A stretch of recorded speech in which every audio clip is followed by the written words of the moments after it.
2-1 going into the fifth test match, India versus England. We are going to talk all about it here at Timeout with SportsAdda.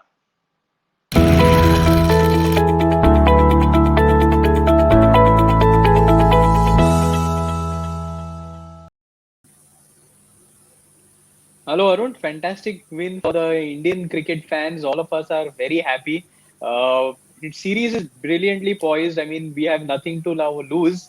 But do you think England have the stomach for a fight in the fifth test now? We've definitely seen they have the stomach for a fight, Akhil. They came back the way they did at Leeds. So definitely have a stomach for the fight. Uh, I don't know. I don't know what to expect because there's so many variables in play. India obviously have the upper hand, but listening to people on broadcast, they seem to think Old Trafford will afford a lot of spin. Apparently, in the county games, there's been a lot of spin used, a lot of wickets by spinners. Is that the case? Is that what we can get to see over the next 5 days? I don't know. Uh, England don't have the spin resources as we saw. Moeen Ali, we expected a lot from him, has been disappointing. They brought in Jack Leach. I don't know how much of a force he can be, but yeah, I mean, exciting. The next 5 days will be really exciting cricket. The last two series when India has gone to England and we played the test matches, most of the matches have had results. So if we do a recap of this series also, except for rain ruining the first test match, all the other test matches have had some good results, and like they've gone into one of the, like most of them have gone on to the last day. So this is like from a scheduling point of view for the cricket board, the home cricket board, this is absolutely fantastic when the biggest cricket team in the world is coming and matches are going to fifth day. Crowds are full. It's a perfect thing, right? As a Test cricket lover, could you want anything more? The series has been absolutely fantastic, Akhil. You mentioned the crowd, you mentioned the energy. I mean, that's so heartening to watch after what's happened in the last year or so, last 2 years. Packed houses at the Oval. It was such a joy. The experience of watching cricket the way it was at the Oval, absolutely fun to watch. Just look at these results. Uh, India took a lead at Lords. England came back at Headingley. India bounced back to take a lead at the Oval. Now at Manchester. I'll just draw your attention to one thing. It's a funny trend there, if you remember. We lost the last test at Lords. We came back and won. We'd lost three test matches, I think, on the bounce at the Oval. We came back to one. We were thinking that Headingley will be kind to us given what's happened, but we lost. So it's kind of been the trend. There's no trend to it as such. The trend, if anything, is if you think the venue's in your favor, it's gone the other way. And here we are at Manchester. We've never won a test match, Akhil. Never ever won a test match. Does that tell you something? Yeah, interestingly, Manchester is more popular in India now for the footballing reasons, obviously. But this is an interesting stat where we've not yet won a test match. Uh, five drawn and four lost out of nine. Okay, interesting. How have England fared there? Have England had some success there? Have the pitches been favorable to them there? Recent years, yes, Akhil. If you look at England's record in the last 10, 15 years, it's been phenomenal. I think they've got an 80% success rate there. Let me just read out the numbers for you. Since I'm looking at England's record at Old Trafford, since 2002, they've just lost one test match out of 15. They won 12, drawn two, lost one. They've got an 80% success record there. Wow. So if They they will want be to pick a banking on those numbers. Yeah, so if they want to pick a ground to equalize the series and get back and earn some important World Test Championship points, this is a perfect venue for them. Uh, Yes, it is, but it's not as well. Given the trend of what's happened, when teams are banking on history, it's gone exactly up against them. So if England are banking on these numbers on the record, I'm afraid they're in for a surprise. hmm. Now the bigger question, and I mean I've had some thinking about it also while watching the last match in the fourth innings, is how tired will bowlers be? because 5 days at the Oval was a long bowling exercise for everyone. The sun was out on the last day, and tired bodies, fast bowlers having to bowl in both the innings, a lot of overs, just one spinner in each side.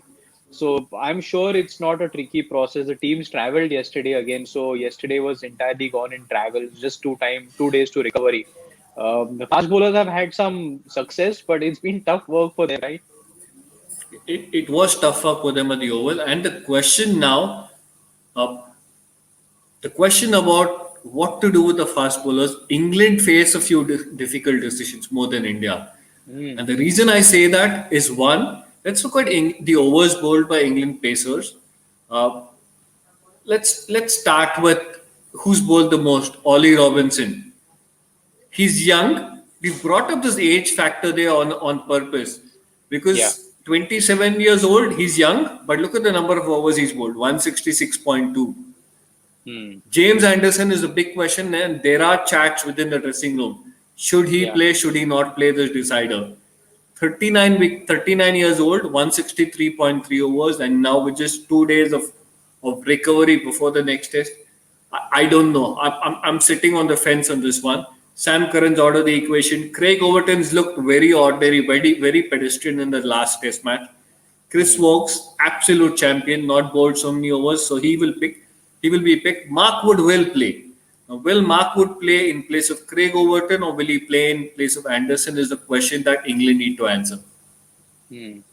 Interesting you brought out this age thing because you're right. The recovery as you grow older for fast bowlers is going to be difficult.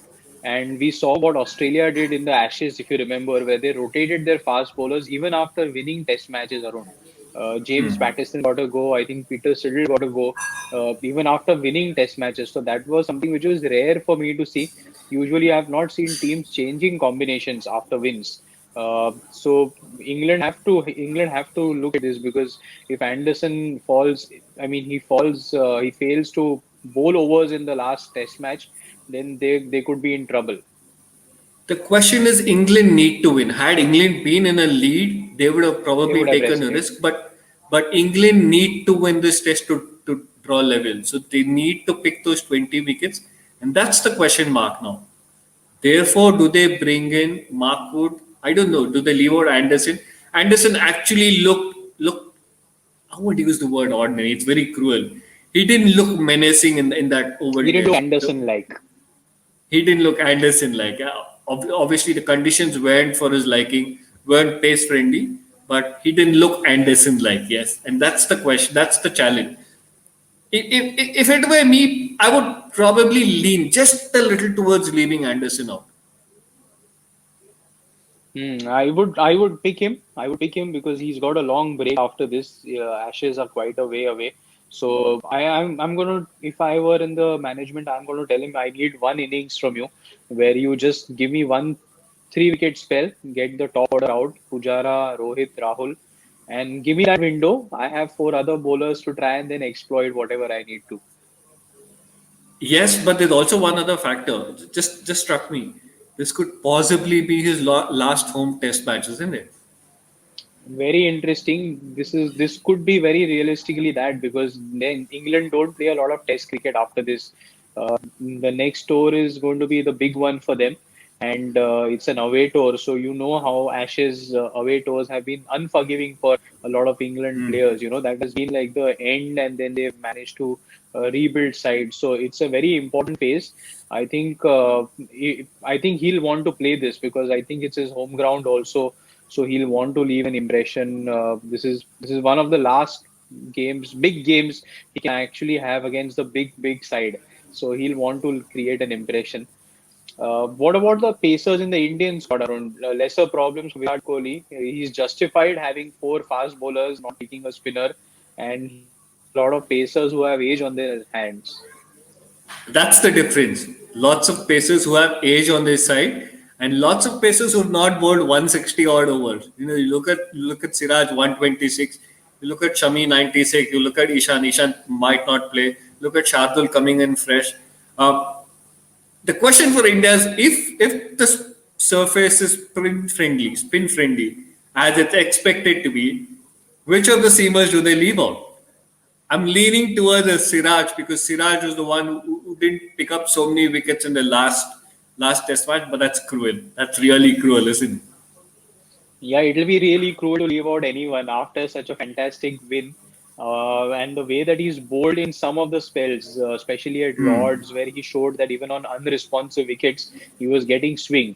So, and he's a young, fit guy, he'll be raring to go. I was more thinking if there is a change that they want to do, I think Umesh Yadav was brilliant in whatever he did last match. But if Shami is fit and then will it be even a case for a spinner around because Shami has been our best bowler for a while. So he will again want to come in. He's had some rest. If he's fit, then he can change the match on his own also. He can. I don't want to be in the shoes of Virat Kohli or Ravi Shastri or those decision makers now. No, do you leave Shardul out after what he did the last test match? No. Do you No leave Umesh chance. Yadav out after he picked up Joru twice, didn't he? At the Oval. He picked him So, up once. He picked him up once at an important time, but yeah, that was an important wicket that changed the entire day for us. absolutely. So would you leave him out? Would you leave out a Jasprit Bumrah who actually won you the test match? No. So if you look at the order, I think uh, given what's happened, I think Siraj finds him in that slightly dispensable situation, but it's cruel. It will be really cruel to leave Siraj out. Yeah, it'll be really cruel. Uh, what about any other changes you see? Obviously, we all wanted to see Ashwin play. He's just sitting on the. I mean, he must be really happy for the team, but he must be really thinking that uh, I've not got a chance at a pitch which really suited the spinners. Do I already start thinking ahead and planning for the IPL in my mind? He's somebody who's a restless. He seems like a restless mind, isn't it? His mind will be ticking. So you think we might finally get to see Ashwin at least bowl a few 50, 60 overs in this test match?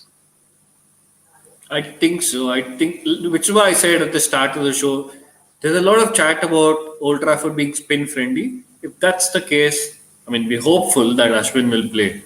I mean, it was sad to see him sit alone in that stand, listening to commentary and watch proceeding.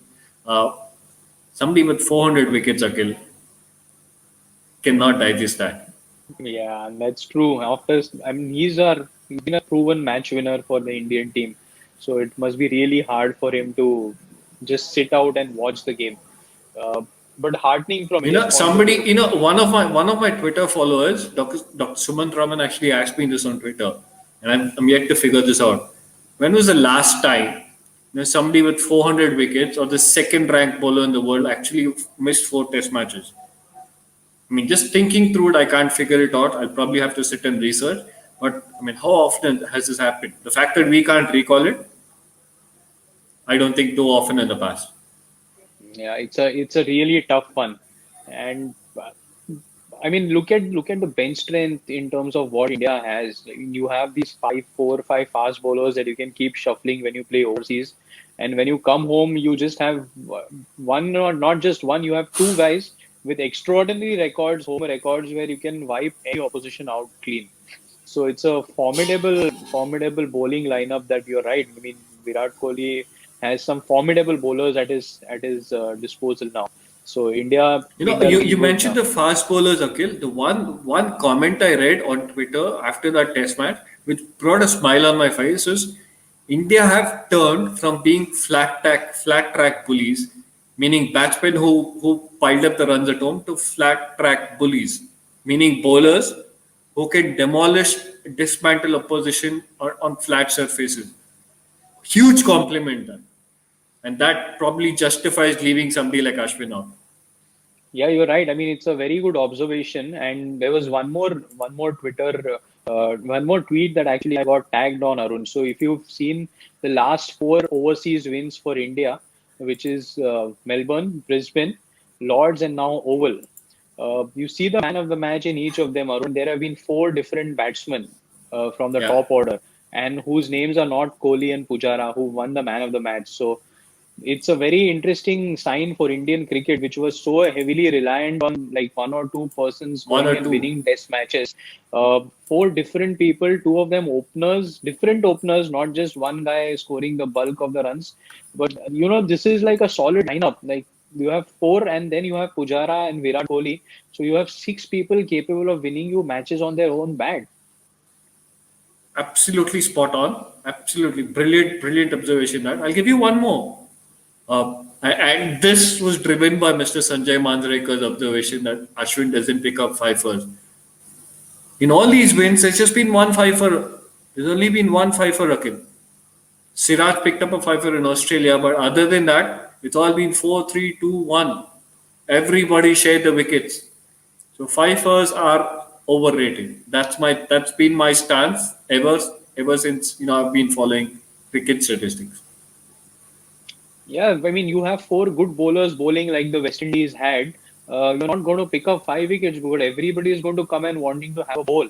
So forget the 5 wickets. They have won a series in Australia. They are on the way to win a series. They're actually holding the Patodi Trophy already. So they are on the way to win a series in England. And this is what us cricket fans want to see, right? We want to see Indian team going out and dominating test matches outside India. So all in all, we can't really complain. I mean, I'm happy the way it's going. It's been a brilliant test series and it's been a brilliant performance by the Indian team. The only area of concern, if any, has been the batting of the top order batting. And I think they will fancy their chances here, okay. Looking at the what's happened by the team batting first, what's happened in Yeah. the series. England scored 183 at Trent Bridge. India scored 364 at Lords. India bundled out for 78 at Headingley. India 191 at the Oval. So it's all been pretty okay. Okay, apology for the alert that Alexa is giving me in the background, but it's all been mediocre scores. But look what's happened at the Old Trafford. Team batting first. If you were KL Rahul, Virat Kohli, Rohit Sharma, all of those, Ajinkya Rahane, look at what's happened. Team batting first at Old Trafford. It's been big scores. Let me just read out the scores. There they are. 589 in 2016, 362, 497, 469, 369, 326. The lowest you're seeing is 326, which we'll take. But other than that, it's all been 360 plus. So if you're the top order batsman who had a really disappointing series so far, this is your opportunity. Nice. These are amazing numbers. So again, the toss will be if Virat by any chance wins the toss, at least he has a good thing to go bat first and try and get that big score to just shut the opposition out. You obviously have a Jadeja in the team anyways, who always poses a threat. So this is a lovely stat. I mean, it shows how different pitches in England behave, isn't it? You win the toss on some and you want to bowl first, but these kind of numbers are where the captains will have their mind set on batting first. Yes, and the reason we bring it up is let's also look at what's happened in the series so far. Let's look at the top six, or there's a stat that we got about how the top seven have fared of both teams compared to the tail. If you look at India's top seven against England top seven, look at this. Look at the averages. The number of runs, the difference in number of runs might not be so much, but look at the averages: 30 runs per wicket, 31 runs per wicket. And given these are two of the top sides in the world, this is not what we expect, and hence I think they will cash in at Manchester. Yeah, this stat is going to be a this stat we should be talking about a lot more going ahead also, Arun. My belief is that we'll see a lot of this now going ahead because of the World Test Championship. Because every team wants so desperately to win points, especially at home. They will be preparing tracks which suit them. Even teams like Bangladesh will want to prepare tracks. Even if they lose a test match, I think this is going to be the trend where the batting averages are just going to be not so high, and lower middle order is somebody they will want to take that up so that there is enough backup to score runs. The averages there was a 7 point difference between the lower order between the Indian uh, bottom order And the versus English, yeah. so these 7 points make a huge difference in a close series. If you remember what Sam Curran, Chris Wokes, Moeen Ali performed in 2018, they've not been able to do that this time. So that has been a huge impact for England, and this is a stat that we should talk about going ahead in the World Test Championship matches also. Shardul Thakur, 250s batting at number 8. Who saw that coming? And just Outstanding, blew England away. outstanding. I don't think they expected to run Shardul Thakur. They must have done their homework for most of them, and they must have figured it's a one-off 50 that he hit at Lords. I mean, at in the third Test match. But this has just been too good from him. Yeah, absolutely right. Good. You mentioned that. Remember what happened in the previous test as well. Mohammad Shami scored at Lodge. Mohammad Shami scored a 50. Jasprit Bumrah scored 34. So the runs from the lower order are proving to be extremely crucial in the series. Absolutely. All right. So we've spoken a lot about this Test series. One match to go. I know you're saying India, but is there any hope now that Joe Root will want to maybe prepare a 3-day, 4-day wicket and hope to bowl out India soon and again get runs off his own bat? That is the only way I see England coming back into this. It, it, since you brought it up, we might as well look at what's happened with the run scorers this series. One last set of numbers. Top six run getters this series. Look at where Joe Root sits, top of the pile. Right. Let me just read the numbers for you. Joe Root's got in excess of 500 runs, I think, if I remember correctly. Yeah, Just looking at 500 runs, over 500 easily. yeah. So and the next best in England, Akhil, Joe Root's 564. The next best in England is 184, Johnny Bairstow. That tells you, England have been riding on one player alone, one batsman alone. But yeah, I mean, England need to win. We've seen they're capable of it. Will they do it? Can they do it? Again, last test of a series, I'm not sure. Okay, so we're both going, say, 3-1 for India. I just hope the rain stays Three away and one. yeah, I like I said, I hope the rain stays away. We get a good culmination to this fantastic Test series so far. 3-1 to India would be fine, but I still want to see a contest. I want some fight shown by England so that the Indian team is challenged. We get to watch a good Test match, and like always, we'll be back here talking about it at Timeout with Sports Adda. As usual, fun talking to you, Arun. We'll talk soon.